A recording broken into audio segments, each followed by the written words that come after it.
Hey guys, welcome back to another video. So today, on a future project, I'm going to need a Raspberry Pi that is overclocked, and I've already done the unboxing video and showed you kind of how to set it up a little bit. And I think I pointed out to you the heat sink on there. Let's see if I can focus the camera here. See, it's about 3/4 of an inch, maybe 2/3 of an inch, square piece of aluminum, and it's got these, I guess we'll call them fins. To help dissipate the heat, and this is the exact size of the CPU. And if you get a kit, usually it comes with there's a black adhesive on the back. It's kind of like a half tape, almost foam type of thing. Anyways, and just stuck right on the CPU.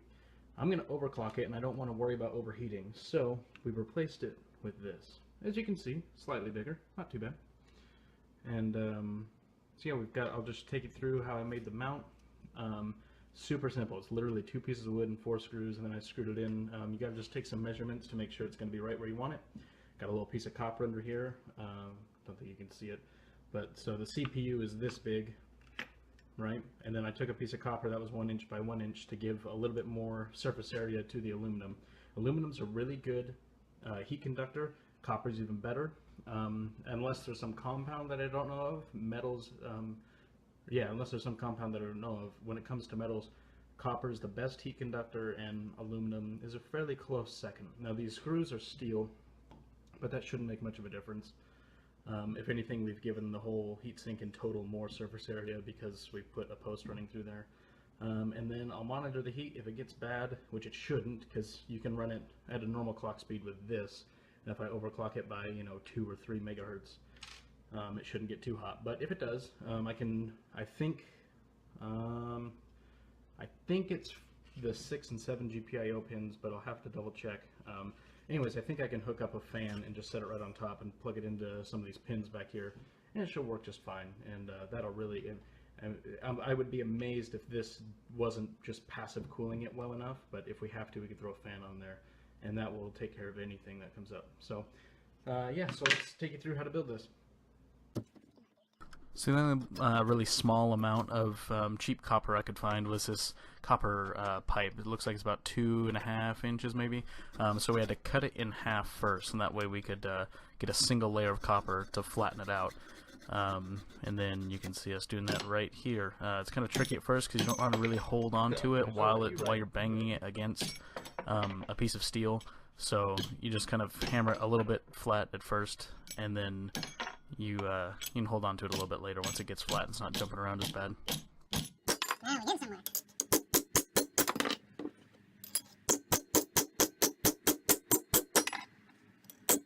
So now that we've got the copper flat, we're going to take a hacksaw to it and cut it into the little square that we can set right on top of the CPU.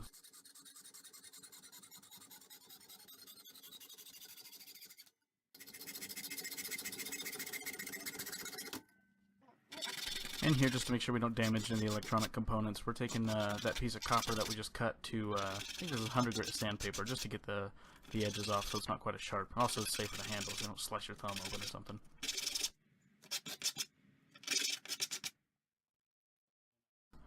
Okay, so now for the actual aluminum heatsink. Unless I forget, I will put a link to the in the description to where I think I got it on Amazon. It's just this little piece of aluminum, so we're going to cut it down to size so it'll fit on the Pi.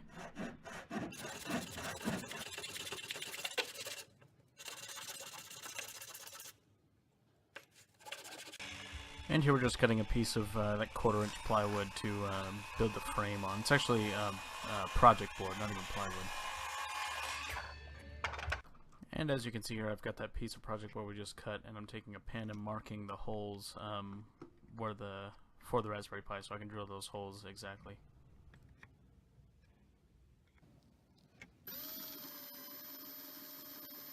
And at this point, my faithful camera guy, I don't remember exactly what happened, but he wasn't helping me, so I was having to film with while also drilling the holes. So they weren't super perfectly accurate, and this is some pretty shoddy camera work, but you get the idea. We drilled out the holes. At this point, I drilled out the holes, so we had something to mount the Raspberry Pi to.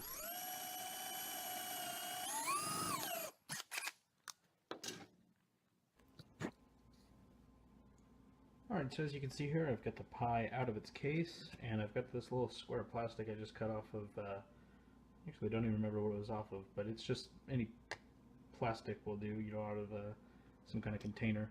And I've cut it to where it'll fit in between the GPIO pins, these two, I think one of them's a camera, and the HDMI, so it just sits there, not really snug, but it sits there nice. So we're going to go ahead and let's just mark this side will be the GPIO. That way I know kind of which way to position it. I'm not sure what's the best way to do this. We'll probably set it. Let's do this.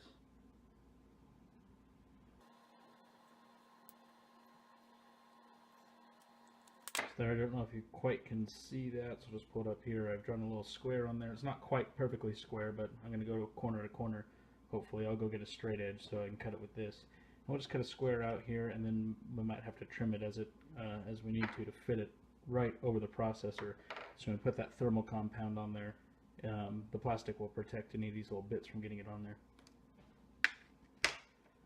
Do such like this, and that way I can just press right up against it.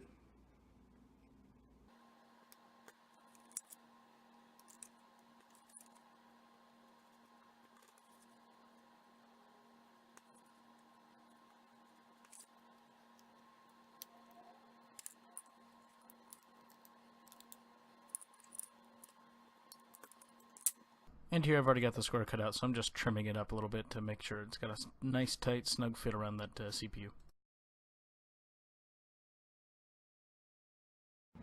Alright, so I've got the Raspberry Pi here, and I took some video of cutting a copper piece that I might edit into here, I'm not sure yet, but I couldn't find it, so I cut a new copper piece. This one's a little bit better, it's just 1 inch by 1 inch, and so the key is, what you want this copper piece for is basically to get, there's these couple little, I'll see if I can find here. There's these few little pieces and components over here that if you put the, let's try this. There, these little components here. If you put the aluminum heatsink right on top of the CPU, it's hitting those and it's actually touching these components here. So I just use this piece of copper for two reasons. One, you've got only so much square footage on the CPU itself, and copper is actually a better thermal conductor than aluminum. So you use this copper piece to try to basically get the heat off of the CPU and onto the copper, and the copper has a bigger footprint to get the heat onto the aluminum, which is actually doing the heat dissipating. So that's the purpose of the copper piece, and it also, like I said, gets it off of these pieces. So I'm going to go ahead and do a couple of things, like position the aluminum here. We're going to put a little dab of glue on it, and it won't hold, but we're just going to do that so we can get the position. I'll take a little piece of solder so it'll stay there, and then we'll build a frame around it, which is probably highly unnecessary, but we're going to do it anyway. Very complex. We're going to take a tap and run it through here. I've got some number 4, I think 40 thread machine screws and some nuts, and let's see if these number 4, nope, they're actually a little bit too big for these holes, so we'll have to drill out these holes a little bit bigger if we want to use this as the case, or we can figure out something else. But first things first, I'm going to mount it on there like this, and we're going to be able to apply just a slight amount of pressure down by building a little cage around it. We'll get to that in a second.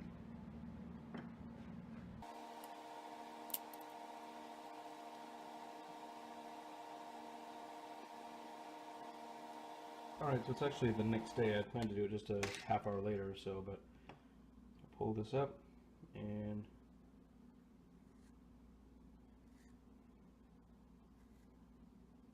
there. So now we know where to put it, because that glue, it's kind of hard to glue metals together. There's probably some sort of metal glue. Well, JB Weld, and I'm sure there's a couple other things, but so I'm actually going to take this to the sink and wash off the little, get it nice and clean, wash off little remnants of glue there. Okay, so now I've just washed off a little bit of glue and dried them off, so we can go ahead and see, we want this side here. So I'm going to take some thermal compound I have left over from when I built my PC. a little dot.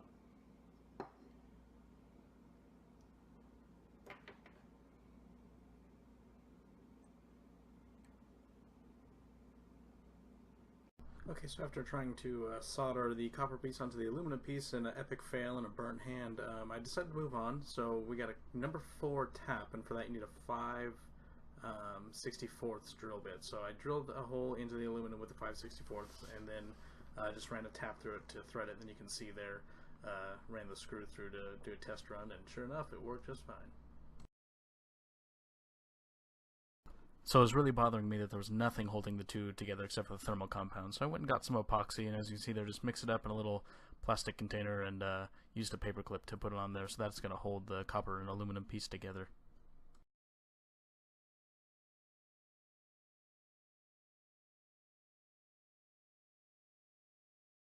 So a lot going on in this clip. Hopefully I can get through it all without being too confusing. So I'm drilling the holes there through those wood pieces, and I had to line it up perfectly because the holes I drilled in the pie weren't perfectly straight, kind of on purpose. So it's just a little extra step, not too bad. And then we're going to mark the holes on the wood pieces to drill down through and mount into the piece of wood. So we're actually going to use the piece of wood and the Raspberry Pi as a reference there. And then you can see here in a second we're going to drill out the holes because, like I said in the previous clip, the holes weren't big enough for the nuts to go in. So we're gonna put a piece of tape on the bottom of it, fill it with epoxy, and set the whole assembly in there. So basically, once the epoxy hardens, the nuts are going to be stuck in there, and it's like a custom little mount for the Raspberry Pi.